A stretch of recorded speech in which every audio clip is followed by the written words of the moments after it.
Hello everyone welcome back. Last time ਆਪਾਂ ਪੜ੍ਹਿਆ ਸੀ charge ਤੇ ਉਹਦੀਆਂ ਪ੍ਰੋਪਰਟੀਜ਼ ਬਾਰੇ। ਅੱਜ ਆਪਾਂ ਉਸੇ ਨੂੰ ਥੋੜਾ ਅੱਗੇ ਪੜਾਂਗੇ, ਕੁਝ ਇੰਪੋਰਟੈਂਟ ਗੱਲਾਂ ਚਾਰਜ ਬਾਰੇ ਜਿਹੜੀਆਂ ਆਪਾਂ ਨੂੰ ਪਤਾ ਹੋਣਾ ਬਹੁਤ ਜ਼ਰੂਰੀ ਹੈ। ਸੋ ਆਪਾਂ ਲਾਸਟ ਪੜ੍ਹਿਆ ਸੀ ਕਿ ਚਾਰਜ ਹੁੰਦਾ ਕੀ ਆ। ਚਾਰਜ ਜਿਹੜੇ ਆਪਾਂ ਪੜ੍ਹੀਆਂ ਸੀ ਕਿ ਦੋ ਟਾਈਪਸ ਹੁੰਦੀਆਂ ਵਾ, ਪੋਜ਼ੀਟਿਵ ਤੇ ਨੈਗੇਟਿਵ। ਸੋ ਆਪਾਂ ਇਹ ਚੀਜ਼ਾਂ ਸਾਰੀਆਂ ਤੇ ਪੜ੍ਹੀਆਂ ਸੀ, ਪਰ ਹੁਣ ਇਹ ਗੱਲ ਆ ਕਿ ਜੇ ਤੁਹਾਨੂੰ ਪੁੱਛੇ ਵੀ ਇੱਕ ਚਾਰਜ ਦੀ ਵੈਲਿਊ ਕੀ ਆ, ਸੋ ਉਹ ਕੀ ਆ, ਆਪਾਂ ਉਹ ਚੀਜ਼ ਨਹੀਂ ਕੀਤੀ। ਸੋ ਅੱਜ ਆਪਾਂ ਕੁਝ ਐਵੇਂ ਦੀਆਂ ਗੱਲਾਂ ਡਿਸਕਸ ਕਰਨੀਆਂ। ਸੋ ਇੱਕ ਚਾਰਜ ਨੂੰ ਆਪਾਂ ਲਿਖਦੇ ਹਾਂ ਈ ਦੇ ਨਾਲ। ਸੋ ਈ ਪੋਜ਼ੀਟਿਵ ਵੀ ਹੋ ਸਕਦੀ ਹੈ, ਨੈਗੇਟਿਵ ਵੀ ਹੋ ਸਕਦੀ ਹੈ। ਠੀਕ ਹੈ, ਤੁਸੀਂ ਇਹਨੂੰ ਇਲੈਕਟ੍ਰੋਨ ਵੀ ਪੜ੍ਹ ਸਕਦੇ ਜੇ, ਕੋਈ ਗੱਲ ਨਹੀਂ, ਕਿਉਂਕਿ ਇਲੈਕਟ੍ਰੋਨ ਕੋਲ ਵੀ ਇੰਨਾ ਚਾਰਜ ਹੁੰਦਾ। ਸੋ 1 ਈ ਇਹਦੇ ਕੋਲ ਕਿੰਨੀ ਵੈਲਿਊ ਹੁੰਦੀ ਆ, plus minus 1.6 into 10 raise to power minus ਦੇ 19 ਕੂਲਮ। ਕੂਲਮ ਕੀ ਕੀਤਾ ਹੈ ਆਪਾਂ, ਚਾਰਜ ਦੇ ਯੂਨਿਟ ਕੀਤੇ ਸੀ। ਸੋ ਆ ਵੈਲਿਊ ਹੁੰਦੀ ਹੈ ਇੱਕ ਚਾਰਜ ਕੋ। ਜੇ ਆਪਾਂ ਪੋਜ਼ੀਟਿਵ ਚਾਰਜ ਦੀ ਗੱਲ ਕਰਾਂਗੇ ਵੈਲਿਊ ਆਪਾਂ ਪੋਜ਼ੀਟਿਵ ਲਵਾਂਗੇ, ਜੇ ਨੈਗੇਟਿਵ ਚਾਰਜ ਦੀ ਗੱਲ ਕਰਾਂਗੇ ਫਿਰ ਆਪਾਂ ਨੂੰ ਵੈਲਿਊ ਦੇ ਵਿੱਚ ਨੈਗੇਟਿਵ ਲਾਉਣਾ ਜ਼ਰੂਰੀ ਹੈ, ਕਿਉਂਕਿ ਆਪਾਂ ਨੈਗੇਟਿਵ ਵਾਲੇ ਚਾਰਜ ਦੀ ਗੱਲ ਕਰਦੇ ਪਏ ਹਾਂ। ਲਾਸਟ ਵੀਡੀਓ ਦੇ ਵਿੱਚ ਆਪਾਂ ਹੋਰ ਇੱਕ ਕੁਆਂਟਾਈਜੇਸ਼ਨ ਆਫ ਚਾਰਜ ਬਾਰੇ ਵੀ ਗੱਲ ਕੀਤੀ ਸੀ। ਕੁਆਂਟਾਈਜੇਸ਼ਨ ਆਫ ਚਾਰਜ ਕੀ ਹੁੰਦਾ ਵਾ ਇਹ ਤੁਸੀਂ ਪਿਛਲੇ ਸਮਝ ਚੁੱਕੇ ਹੋ। ਜੇ ਨਹੀਂ ਤਾਂ ਇਹੀ ਸੁਜੈਸ਼ਨ ਹੈ ਕਿ ਪਹਿਲਾਂ ਤੁਸੀਂ ਉਹ ਵੀਡੀਓ ਨੂੰ ਚੰਗੀ ਤਰ੍ਹਾਂ ਸਮਝੋ, ਦੈਨ ਇੱਥੇ ਮੂਵ ਕਰੋ। ਕੁਆਂਟਾਈਜੇਸ਼ਨ ਚਾਰਜ ਵਿੱਚ ਆਪਾਂ ਇੱਕ ਚੀਜ਼ ਪੜ੍ਹੀ ਸੀ, Q is equal to NE। ਠੀਕ ਆ, ਹੁਣ ਆਪਾਂ ਬੇਸਿਕਲੀ ਵੇਖਣਾ ਕੀ ਚਾਹੁੰਦੇ ਆ, ਆਹ ਫਾਰਮੂਲਾ ਤੁਸੀਂ ਕੱਢਣਾ ਕੀ ਆ। ਇਹਦੇ ਵਿੱਚ ਆਪਾਂ ਚੀਜ਼ਾਂ ਕੀ ਕੀਤੀਆਂ ਸੀ, Q ਕੀ ਸੀ ਆਪਣੇ ਕੋਲ ਟੋਟਲ ਚਾਰਜ ਕਿੰਨਾ ਵਾ, N ਕੀ ਸੀ ਇੰਟੀਜ਼ਰ, ਤੇ E Ki C charge on 1 electron. ਠੀਕ ਆ, ਸੋ ਆਪਾਂ ਹੁਣ ਬੇਸਿਕਲੀ ਕੱਢਣਾ ਕੀ ਚਾਹੁੰਦੇ ਅਸੀਂ ਇਹ ਚੀਜ਼ ਤੇ ਵੇਖੀ ਕਿ ਇੱਕ ਇਲੈਕਟ੍ਰੋਨ ਕੋ ਕਿੰਨਾ ਚਾਰਜ ਹੁੰਦਾ, ਉਹਦੀ ਵੈਲਿਊ ਕਿੰਨੀ ਆ। ਹੁਣ ਆਪਾਂ ਇਹ ਚੀਜ਼ ਕੀਤੀ ਹੈ ਕਿ ਉਹਦੀ ਯੂਨਿਟ ਕੀ ਆ, ਕੂਲਮ ਆ। ਆਪਾਂ ਅਸਲ 'ਚ ਇਹ ਚੀਜ਼ ਵੇਖਣਾ ਚਾਹੁੰਦੇ ਹਾਂ ਕਿ ਇੱਕ ਕੂਲਮ ਕੋਲ ਕਿੰਨੇ ਨੰਬਰ ਆਫ ਇਲੈਕਟ੍ਰੋਨਸ ਹੁੰਦੇ ਆ, ਜਾਂ ਕਿੰਨੇ ਨੰਬਰ ਆਫ ਇਲੈਕਟ੍ਰੋਨਸ ਮਿਲ ਕੇ ਇੱਕ ਕੂਲਮ ਚਾਰਜ ਬਣਾਉਂਦੇ ਆ। ਸੋ ਆਪਾਂ ਉਹ ਚੀਜ਼ ਵੇਖਣਾ ਚਾਹੁੰਦੇ, ਉਹ ਆਪਾਂ ਕਿੱਥੋਂ ਵੇਖਾਂਗੇ, ਕੁਆਂਟਾਈਜੇਸ਼ਨ ਆਫ ਚਾਰਜ ਤੋਂ। ਜਿਹੜੀ ਕੁਆਂਟਾਈਜੇਸ਼ਨ ਕੀ ਦੱਸਦੀ ਸੀ ਕਿ ਚਾਰਜ ਨੂੰ ਆਪਾਂ ਕਦੀ ਬ੍ਰੇਕ ਨਹੀਂ ਕਰ ਸਕਦੇ, ਚਾਰਜ ਜਾਂ ਤੇ ਪੂਰਾ ਵਾ ਜਾਂ ਬਿਲਕੁਲ ਹੈ ਹੀ ਨਹੀਂ ਆ, ਉਹ ਡੈਸੀਮਲ ਦੀ ਫਾਰਮ 'ਚ ਨਹੀਂ ਹੁੰਦਾ। ਸੋ ਇੱਥੇ ਆਪਾਂ ਕੀ ਵੇਖਣਾ, ਟੋਟਲ ਚਾਰਜ ਆਪਾਂ ਕਿੰਨਾ ਗੱਲ ਕਰਦੇ ਪਏ, 1 ਕੂਲਮ ਦੀ। N ਕੀ ਹੀ ਇੰਟੀਜ਼ਰ ਹੀ ਨੰਬਰ ਹੀ ਜਿਹਨੂੰ ਅਸੀਂ ਫਾਈਂਡ ਕਰਨਾ। E ਕੀ ਹੀ ਚਾਰਜ ਔਨ 1 ਇਲੈਕਟ੍ਰੋਨ। ਸੋ ਮਤਲਬ 1.6 into 10 raise to power minus ਦੇ 19 ਕੂਲਮ ਕੀ ਆ, ਇੱਕ ਇਲੈਕਟ੍ਰੋਨ ਕੋ ਚਾਰਜ ਆ, ਜਿਹੜੀ ਆਪਾਂ ਹੁਣੇ ਵੈਲਿਊ ਸਮਝੀ। ਸੋ ਇੱਥੇ ਆਪਾਂ ਕੱਢਣਾ ਕੀ ਹੈ, N ਕੱਢਣਾ ਚਾਹੁੰਦੇ ਹਾਂ। ਤੇ ਆਪਾਂ ਨੂੰ ਇਹ ਚੀਜ਼ ਪਤਾ, ਜਿਹੜੀ ਚੀਜ਼ ਅਸੀਂ ਕੱਢਣੀ ਉਹਨੂੰ ਆਪਾਂ ਵਨ ਸਾਈਡ ਰੱਖਦੇ, ਬਾਕੀ ਸਾਰੀ ਚੀਜ਼ ਨੂੰ ਆਪਾਂ ਦੂਜੀ ਸਾਈਡ ਲੈ ਕੇ ਚੱਲਦੇ। ਸੋ ਆ ਕੀ ਹੈ ਮਲਟੀਪਲ ਦੇ ਵਿੱਚ, ਸੋ ਆ ਕੀ ਇੱਧਰ ਆ ਕੇ ਡਿਵਾਈਡ ਹੋ ਜੂ। ਸੋ ਕੀ ਆ ਗਿਆ 1 coulomb upon 1.6 into 10 raise to power minus ਦੇ 19 coulomb is equal to N। ਉੱਤੇ ਵੀ ਕੂਲਮ ਥੱਲੇ ਵੀ ਕੂਲਮ। ਹੁਣ ਆਪਾਂ ਨੈਕਸਟ ਸਟੈਪ 'ਚ ਕੂਲਮ ਨਹੀਂ ਲਿਖਾਂਗੇ, ਆਪਾਂ ਇਹ ਸਮਝ ਲੈਂਦੇ ਕੂਲਮ ਨਾਲ ਕੂਲਮ ਕੀ ਆ, ਕੈਂਸਲ ਹੋ ਗਿਆ। ਠੀਕ ਆ, ਸੋ ਹੁਣ ਇਹਦੇ ਵਿੱਚ ਕੀ ਹੈ, ਡਿਨੋਮੀਨੇਟਰ ਵਿੱਚ ਆਪਣੇ ਕੀ ਆ 10 ਰੇਜ਼ ਟੂ ਪਾਵਰ ਮਾਈਨਸ ਦੇ 19। ਸੋ ਮੈਥਮੈਟਿਕਸ ਦੇ ਵਿੱਚ ਤੁਸੀਂ ਇਹ ਚੀਜ਼ ਪੜ੍ਹੀ ਹੋਊਗੀ ਕਿ ਜਦੋਂ ਆਪਾਂ ਡਿਨੋਮੀਨੇਟਰ 'ਚੋਂ ਨਿਊਮੀਨੇਟਰ ਜਾਂਦੇ ਹਾਂ, ਜਾਂ ਨਿਊਮੀਨੇਟਰ 'ਚੋਂ ਕਿਸੇ ਵੈਲਿਊ ਨੂੰ ਡਿਨੋਮੀਨੇਟਰ 'ਚ ਲੈ ਕੇ ਆਉਂਦੇ ਆ, ਦੈਨ ਉਹਦੀ ਪਾਵਰ ਦਾ ਜਿਹੜਾ ਸਿੰਬਲ ਆ ਉਹ ਕੀ ਆ, ਚੇਂਜ ਹੋ ਜਾਂਦਾ। ਚੇਂਜ ਹੋਣ ਦਾ ਮਤਲਬ ਜੇ ਮਾਈਨਸ ਦੀ ਹੋਈ ਪਲੱਸ ਦੀ ਹੋ ਜਾਂਦੀ, ਜੇ ਪਲੱਸ ਦੀ ਹੋਈ ਦੈਨ ਮਾਈਨਸ ਦੀ ਹੋ ਜਾਂਦੀ। ਇੱਥੇ ਆਪਾਂ ਕੀ ਕਰ ਲਿਆ ਕਿ 10 ਦੀ ਪਾਵਰ ਮਾਈਨਸ 19 ਨੂੰ ਡਿਨੋਮੀਨੇਟਰ 'ਚ ਜੋ ਕਿ ਆਪਾਂ ਨਿਊਮੀਨੇਟਰ 'ਚ ਖੜਨ ਲੱਗੇ ਹਾਂ। ਸੋ ਇਹਦੀ ਪਾਵਰ ਜੇ ਮਾਈਨਸ 19 ਦੇ ਉੱਪਰ ਜਾ ਕੇ ਹੋਈ ਨਹੀਂ ਹੈ, ਪਲੱਸ ਦੀ 19 ਹੋ ਜਾਊਗੀ। ਕਿਹਦੇ ਬਰਾਬਰ ਆ ਗਿਆ, N ਦੇ। ਠੀਕ ਆ, ਸੋ ਹੁਣ ਆਪਾਂ ਆਹ ਚੀਜ਼ ਨੂੰ ਸਿੰਪਲੀਫਾਈ ਕਰਨਾ। ਆਪਾਂ ਨੂੰ ਪਤਾ ਜਦੋਂ ਆਪਾਂ ਡੈਸੀਮਲ ਰਿਮੂਵ ਕਰਦੇ ਆਪਾਂ ਕੀ ਆ, 0 ਲਾ ਲੈਣੇ ਨਾਲ। ਸੋ ਇਹਨੂੰ ਜੇ ਆਪਾਂ ਕੈਂਸਲ ਕਰੀਏ, 2 5 ਜਾਂ 10, 2 8 ਜਾਂ 16, 5/8 ਨੂੰ ਡਿਵਾਈਡ ਕਰਾਂਗੇ ਤਾਂ ਆਪਣੇ ਕੋਲ ਆਂਸਰ ਹੁੰਦਾ 0.625 ਇੰਟੂ 10 ਰੇਜ਼ ਟੂ ਪਾਵਰ 19। ਤੇ ਇਹਨੂੰ ਆਪਾਂ ਕੀ ਲਿਖ ਸਕਦੇ ਹਾਂ, N ਕਿਹਦੇ ਬਰਾਬਰ ਆ ਗਿਆ, ਆਪਾਂ ਇੱਕ ਡੈਸੀਮਲ ਸ਼ਿਫਟ ਕਰ ਲੱਗੇ 6.25, ਤੇ ਇੱਧਰੋਂ ਇੱਕ ਪਾਵਰ ਵੀ ਕੀ ਆ ਰਿਡਿਊਸ ਕਰਤੀ। ਸੋ ਇਹ ਚੀਜ਼ ਕੀ ਸ਼ੋ ਕਰਦਾ ਪਿਆ ਵਾ ਕਿ ਆਪਣੇ ਕੋਲ ਇੰਨੇ ਨੰਬਰ ਆਫ ਇਲੈਕਟ੍ਰੋਨਸ ਹੋਣ, ਤੇ ਇੰਨੇ ਨੰਬਰ ਆਫ ਇਲੈਕਟ੍ਰੋਨਸ ਮਿਲ ਕੇ ਫਿਰ ਕਿੰਨਾ ਚਾਰਜ ਬਣਾਉਣਗੇ, 1 ਕੂਲਮ। ਜੇ ਤੁਸੀਂ ਇਹ ਫਿਗਰ ਨੂੰ ਧਿਆਨ ਨਾਲ ਵੇਖੋ ਤਾਂ ਇਹਦੇ ਵਿੱਚ ਤੁਹਾਨੂੰ ਕੀ ਨਜ਼ਰ ਆਉਂਦਾ ਵਾ, 10 ਦੀ ਪਾਵਰ 18। ਸੋ 10 ਦੀ ਪਾਵਰ 18 ਦਾ ਕੀ ਮਤਲਬ ਆ ਕਿ 1 ਦੇ ਮਗਰ 18 ਜ਼ੀਰੋਜ਼ ਲੱਗਣੀਆਂ। ਸੋ ਇਹ ਤੁਸੀਂ ਆਪ ਸੋਚੋ ਕਿੰਨਾ ਵੱਡਾ ਨੰਬਰ ਹੋ ਜਾਂਦਾ ਵਾ, 10 ਦੇ ਪਿੱਛੇ 18 ਜ਼ੀਰੋ। ਜੇ 10 ਦੇ ਪਿੱਛੇ 5 ਜ਼ੀਰੋ ਲੱਗਣ ਤੇ ਉਹ 1 ਲੱਖ ਬਣ ਜਾਂਦਾ, ਤੇ 18 ਦੀ ਗੱਲ ਪਤਾ ਨਹੀਂ ਕਿੱਥੇ ਪਹੁੰਚ ਜਾਂਦੀ। ਸੋ ਬੇਸਿਕਲੀ ਕੀ ਹੈ ਕਿ ਆਹ ਚਾਰਜ ਕਿਹਦੇ ਵਿੱਚ ਆ, ਇਨ 1 ਕੂਲਮ। ਸੋ ਆਪਾਂ ਇੱਥੋਂ ਕੀ ਕਹਿ ਸਕਦੇ ਕਿ ਜਿਹੜਾ 1 ਕੂਲਮ ਚਾਰਜ ਆ ਉਹ ਛੋਟਾ ਚਾਰਜ ਨੇ, ਬਹੁਤ ਵੱਡਾ ਚਾਰਜ। ਜੇ ਆਪਾਂ ਛੋਟੇ ਚਾਰਜ ਦੀ ਗੱਲ ਕਰਾਂਗੇ, ਫਿਰ ਛੋਟੇ ਚਾਰਜ ਵਾਸਤੇ ਆਪਣੇ ਕੋਲ ਜਿਹੜੇ ਦੂਜੇ ਪ੍ਰੈਕਟੀਕਲ ਯੂਨਿਟਸ ਆਪਾਂ ਉਹਨਾਂ ਨੂੰ ਯੂਜ਼ ਕਰਦੇ ਹਾਂ, micro coulomb. Micro coulomb, micro ਦੀ ਜਿਹੜੀ ਵੈਲਿਊ ਹੁੰਦੀ ਉਹ ਹੁੰਦੀ ਆ 10 ਦੀ ਪਾਵਰ ਮਾਈਨਸ ਦੇ 6 ਕੂਲਮ। ਇਹ ਹੁੰਦਾ ਮਾਈਕਰੋ ਕੂਲਮ ਜੇ ਸਮੋਲਰ ਯੂਨਿਟ ਦੀ ਗੱਲ ਕਰੀਏ। ਜੇ ਇਸ ਤੋਂ ਵੀ ਛੋਟਾ ਲੈਣਾ ਵਾ ਉਹ ਆਪਾਂ ਬੋਲਦੇ ਨੈਨੋ ਕੂਲਮ। ਇਹਨੂੰ ਬੋਲਦੇ ਆਪਾਂ नैनो कूलम। ये वैसे सारिया चीज़ां तुसीं +1 ਦੇ ਵਿੱਚ ਕੀਤੀਆਂ होणगियां बट फिर भी थोड़ी रिपीट करने सो डैट कि तुहानूं चंगी तरह क्लीयर हो जाए। नैनो की वैल्यू होंदी है 10⁻⁹। सो ये कुछ प्रैक्टिकल यूनिट्स ने ਜਿਹੜੇ कि ये वरते जाते हैं। ठीक है, होर एक गल ध्यान च रखने वाली ਜਿਹੜੀ ਆਪਾਂ ਕੱਲ ਕੀਤੀ ਸੀ कि ਬੋਡੀਜ਼ ਚਾਰਜ ਕਿਵੇਂ ਹੁੰਦੀਆਂ ਵਾ। ਬੋਡੀਜ਼ ਚਾਰਜ ਆਪਾਂ ਕਿਵੇਂ ਕੀਤੀਆਂ ਸੀ, ਬੋਡੀਜ਼ ਨੂੰ ਜਦੋਂ ਆਪਾਂ ਰਬਿੰਗ ਕਰਦੇ ਸੀ, ਜਿਵੇਂ ਆਪਾਂ ਰਬੜ ਦੀ ਰੋਡ ਨੂੰ ਫਰ ਦੇ ਨਾਲ ਰਬ ਕੀਤਾ ਜਾਂ ਗਲਾਸ ਦੀ ਰੋਡ ਨੂੰ ਸਿਲਕ ਨਾਲ ਰਬ ਕੀਤਾ, ਦੈਨ ਕੀ ਸੀ ਇੱਕ ਬੋਡੀ ਤੋਂ ਦੂਜੀ ਬੋਡੀ ਵਾਲੀ ਸਾਈਡ ਕੀ ਸੀ ਚਾਰਜ ਟਰਾਂਸਫਰ ਹੁੰਦਾ ਸੀ। ਸੋ ਇਸ ਟਾਈਪ ਦੀ ਚਾਰजिंग ਜਾਂ ਇਲੈਕਟ੍ਰੀਫਿਕੇਸ਼ਨ ਨੂੰ ਆਪਾਂ ਕੀ ਬੋਲਦੇ ਹਾਂ, ਚਾਰजिंग ਬਾਏ ਫ੍ਰਿਕਸ਼ਨ। ठीक है, की बोलते हैं चार्जिंग बाय फ्रिक्शन। हुण सोचने वाली गल ये कि सिर्फ यही मैथड आ बॉडीज़ को चार्ज करने का, या इस तो इलावा होर भी कोई हैगा। ये आपां की कीता ही रबिंग की ही कि विदाउट रबिंग जां उन्होंने विदाउट टच किए भी कोई मैथड है चार्ज करने का। हाँ, लैट्स डिस्कस अबाउट दैट। आप मान लें कि अपने को एक न्यूट्रल बॉडी है। सो न्यूट्रल बॉडी का तुहानूं मैं पहला भी मीनिंग दस्सिया है। न्यूट्रल बॉडी का की मीनिंग है कि ये इक्वल नंबर ऑफ पॉजिटिव तो नैगेटिव चार्जिस होंगे आ। ठीक है, मान लो कि ये की आ सारे पॉजिटिव तो नैगेटिव की मिक्स पे।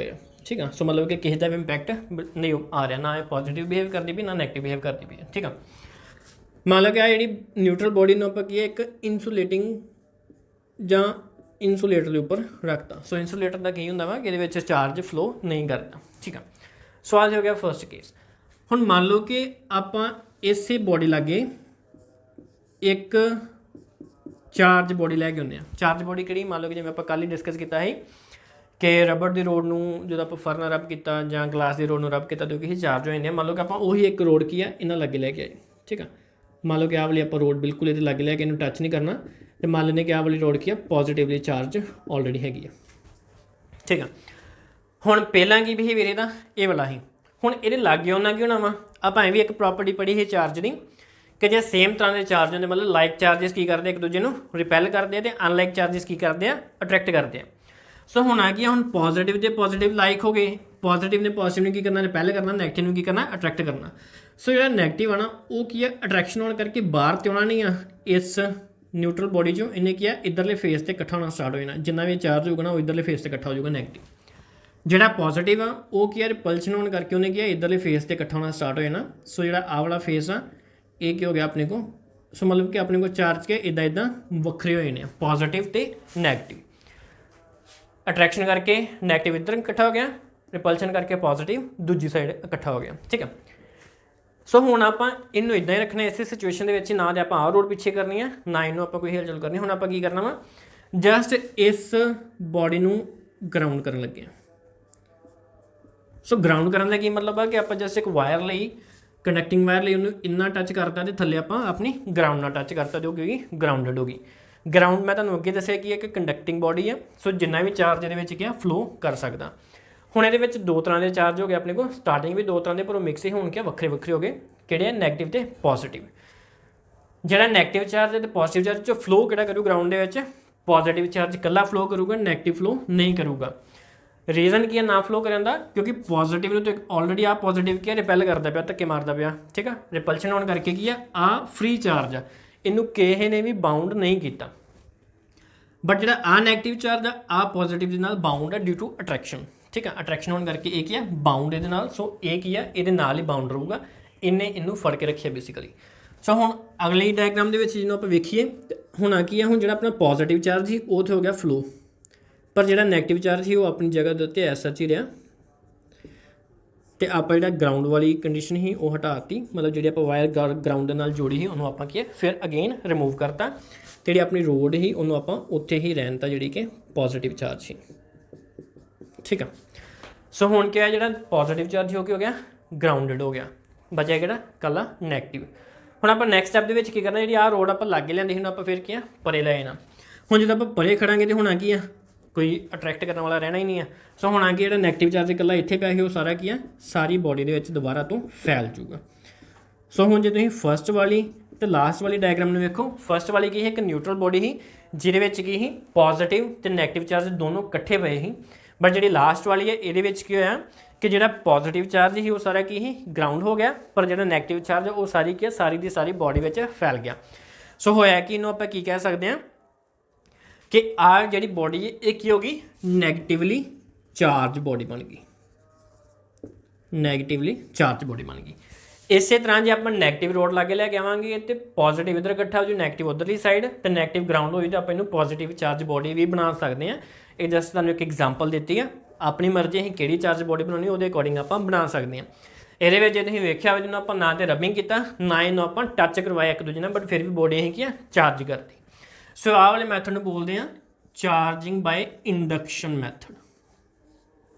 ਜਿਹੜਾ ਆਪਾਂ ਪਹਿਲਾਂ ਕੀਤਾ ਹੈ ਰਬਿੰਗ ਵਾਲਾ ਉਹਨੂੰ ਕੀ ਬੋਲੇ ਆਪਾਂ ਚਾਰਜਿੰਗ ਬਾਏ ਫ੍ਰਿਕਸ਼ਨ, ਇਹਨੂੰ ਕੀ ਬੋਲਦੇ ਆਪਾਂ ਚਾਰਜਿੰਗ ਬਾਏ ਇੰਡਕਸ਼ਨ। ਸੋ ਇਹ ਜੋ ਹੋ ਗਏ ਆਪਣੇ ਕੋਲ ਦੋ ਮੈਥਡ ਚਾਰਜਿੰਗ ਦੇ। ਕਿ ਇਹਨਾਂ ਦੋਵਾਂ ਤੋਂ ਇਲਾਵਾ ਹੋਰ ਵੀ ਕੋਈ ਹੈ ਮੈਥਡ ਹੈਗਾ ਚਾਰਜ ਕਰਨ ਦਾ? ਯੈਸ, ਇੱਕ ਹੋਰ ਮੈਥਡ ਆ, ਉਹਨੂੰ ਵੀ ਆਪਾਂ ਐਗਜ਼ਾਮਪਲ ਨਾਲ ਹੀ ਸਮਝਾਂਗੇ। ਜਿਵੇਂ ਆਪਾਂ ਹੁਣੇ ਪ੍ਰੀਵੀਅਸ ਐਗਜ਼ਾਮਪਲ ਦੇ ਵਿੱਚ ਦੇਖਿਆ ਹੈ ਕਿ ਆਪਾਂ ਮੰਨ ਲੈਂਦੇ ਇਹਦੇ ਵਿੱਚ ਕੀ ਆ ਦੋ ਸਫੀਅਰ ਆ, ਦੋਨੋਂ ਆਪਾਂ ਉਹੀ ਇਨਸੂਲੇਟਰ ਦੇ ਉੱਪਰ ਰੱਖੇ, ਇੱਕ ਫਸਟ ਤੇ ਇੱਕ ਸੈਕਿੰਡ ਵਾਲਾ ਸਫੀਅਰ, ਠੀਕ ਆ। ਸੋ ਇਹਦੇ ਵਿੱਚ ਆਪਾਂ ਇੱਕ ਸਫੀਅਰ ਮੰਨ ਲੈਂਦੇ ਕਿ ਨਿਊਟਰਲ ਆ ਤੇ ਇੱਕ ਕੀ ਆ ਪੋਜ਼ਿਟਿਵਲੀ ਚਾਰਜ, ਠੀਕ ਆ। ਪੋਜ਼ਿਟਿਵਲੀ ਚਾਰਜ ਹੁੰਦਾ ਕੀ ਮੀਨਿੰਗ ਆ ਕਿ ਇਹਦੇ ਕੋਲ ਐਕਸੈਸ ਵਿੱਚ ਪੋਜ਼ਿਟਿਵ ਚਾਰਜ ਅਵੇਲੇਬਲ ਹੈਗਾ, ਠੀਕ ਹੈ।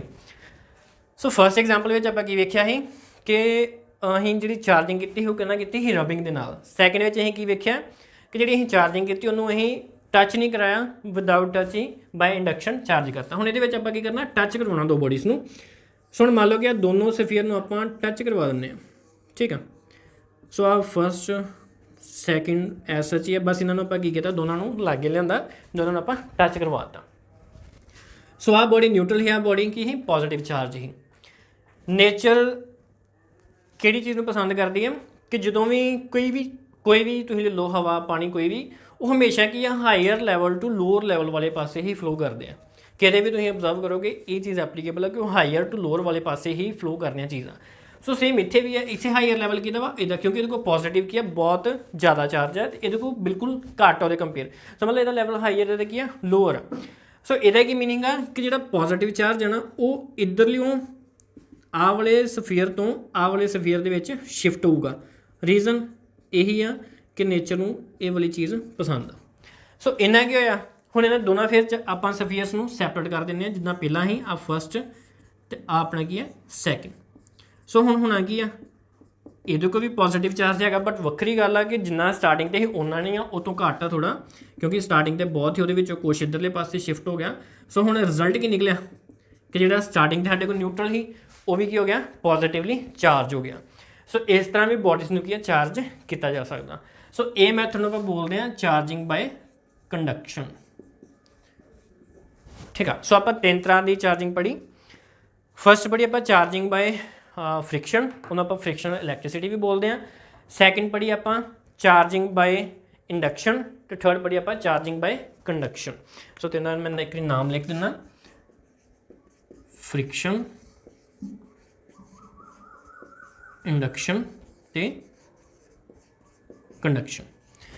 ਸੋ ਇਹਨੂੰ ਆਪਾਂ ਫ੍ਰਿਕਸ਼ਨਲ ਇਲੈਕਟ੍ਰੀਸਿਟੀ ਜਾਂ ਇਲੈਕਟ੍ਰੀਫਿਕੇਸ਼ਨ ਬਾਏ ਫ੍ਰਿਕਸ਼ਨ, ਇਸੇ ਤਰ੍ਹਾਂ ਇਹਨੂੰ ਇਲੈਕਟ੍ਰੀਫਿਕੇਸ਼ਨ ਬਾਏ ਇੰਡਕਸ਼ਨ, ਇਲੈਕਟ੍ਰੀਫਿਕੇਸ਼ਨ ਬਾਏ ਕੰਡਕਸ਼ਨ, ਮਤਲਬ ਡਿਫਰੈਂਟ ਨੇਮ ਦੇ ਨਾਲ ਜਾਣਿਆ ਜਾਂਦਾ ਵਾ, ਬਟ ਚੀਜ਼ ਸੇਮ ਆ ਜੋ ਆਪਾਂ ਗੱਲ ਕਰ ਲਈ। ਇੱਕ ਚੀਜ਼ ਧਿਆਨ ਦੇਣ ਵਾਲੀ ਆ, ਫ੍ਰਿਕਸ਼ਨ ਦੇ ਵਿੱਚ ਵੀ ਬੋਡੀਜ਼ ਨੂੰ ਟੱਚ ਕੀਤਾ ਗਿਆ ਸੀ, ਬਟ ਉਹ ਸਿਰਫ ਟੱਚ ਨਹੀਂ ਸੀ, ਉਹਦੇ ਵਿੱਚ ਰਬਿੰਗ ਹੋਈ ਸੀ, ਠੀਕ ਆ। ਤੇ ਕੰਡਕਸ਼ਨ ਦੇ ਵਿੱਚ ਸਿੰਪਲੀ ਟੱਚ ਕਰਵਾਇਆ, ਉਹਨਾਂ ਵਿੱਚ ਕੋਈ ਰਬਿੰਗ ਨਹੀਂ ਹੋਈ ਸੀ, ਬਸ ਇਹੀ ਡਿਫਰੈਂਸ ਆ ਫ੍ਰਿਕਸ਼ਨ ਤੇ ਕੰਡਕਸ਼ਨ ਦਾ। ਇਹ ਕੁਐਸਚਨ ਆ what is the surest test of electrification, ਮਤਲਬ ਕਿ ਅਸੀਂ ਕਿਹੜੇ ਟੈਸਟ ਮਤਲਬ ਕਿ ਅਟਰੈਕਸ਼ਨ ਜਾਂ ਰਿਪਲਸ਼ਨ ਚੋਂ ਕਿਹੜਾ ਟੈਸਟ ਅਸੀਂ ਕਹਿੰਦੇ ਕਿ ਸ਼ੋਰੈਸਟ ਟੈਸਟ ਆ ਜਿਹੜਾ ਇਹ ਚੀਜ਼ ਨੂੰ ਇਨਸ਼ੋਰ ਕਰਦਾ ਕਿ ਜਿਹੜੀਆਂ ਬੋਡੀਜ਼ ਆ ਉਹ ਚਾਰਜ ਆ। ਅਟਰੈਕਸ਼ਨ ਇਹ ਚੀਜ਼ ਸ਼ੋਅ ਕਰਦੀ ਆ ਕਿ ਰਿਪਲਸ਼ਨ ਇਹ ਚੀਜ਼ ਸ਼ੋਅ ਕਰਦੀ ਆ। ਸੋ ਇਹਨੂੰ ਆਪਾਂ ਸਮਝਦੇ ਹਾਂ ਐਗਜ਼ਾਮਪਲ ਦੇ ਨਾਲ। ਹੁਣ ਆਪਾਂ ਤਿੰਨ ਮੈਥਡ ਪੜ੍ਹ ਕੇ ਹਟੇ ਹਾਂ, ਫ੍ਰਿਕਸ਼ਨ, ਇੰਡਕਸ਼ਨ ਤੇ ਕੰਡਕਸ਼ਨ ਦਾ। ਸੋ ਜੇ ਆਪਾਂ ਮੰਨ ਲਓ ਫਸਟ ਵਾਲਾ ਮੈਥਡ ਲੈ ਕੇ ਚੱਲਦੇ ਹਾਂ ਅਟਰੈਕਸ਼ਨ ਦਾ, ਠੀਕ ਆ, ਕਿ ਅਟਰੈਕਸ਼ਨ ਇਹ ਚੀਜ਼ ਨੂੰ ਸ਼ੋਰ ਕਰ ਸਕਦੀ ਕਿ ਬੋਡੀਜ਼ ਚਾਰਜ ਹੈ ਦੋਨੋਂ, ਠੀਕ ਆ। ਆਪਾਂ ਦੋਨੋਂ ਬੋਡੀਜ਼ ਦੀ ਗੱਲ ਕਰਦੇ ਪਏ ਹਾਂ ਕਿ ਦੋਨੋਂ ਬੋਡੀਜ਼ ਚਾਰਜ ਨੂੰ ਕੌਣ ਇਨਸ਼ੋਰ ਕਰੂਗਾ, ਠੀਕ ਆ। ਹੁਣ ਅਟਰੈਕਸ਼ਨ ਦੇ ਵਿੱਚ ਕੀ ਆ, ਅਟਰੈਕਸ਼ਨ 'ਚ ਕੀ ਮੀਨਿੰਗ ਆ ਕਿ ਸਾਡੇ ਕੋਲ ਬੋਡੀਜ਼ ਆਪੋਜ਼ਿਟਿਵਲੀ ਚਾਰਜ ਹੋਣੀਆਂ ਚਾਹੀਦੀਆਂ, ਕਿਉਂਕਿ ਆਪਾਂ ਪ੍ਰੋਪਰਟੀ ਪੜ੍ਹੀ ਹੈ ਕਿ ਜਿਹੜੇ ਅਨਲਾਈਕ ਚਾਰਜਿਸ ਆ ਉਹੀ ਇੱਕ ਦੂਜੇ ਨੂੰ ਅਟਰੈਕਟ ਕਰਦੇ, ਲਾਈਕ ਚਾਰਜਿਸ ਤੇ ਰਿਪੈਲ ਕਰਦੇ ਆ, ਠੀਕ ਆ।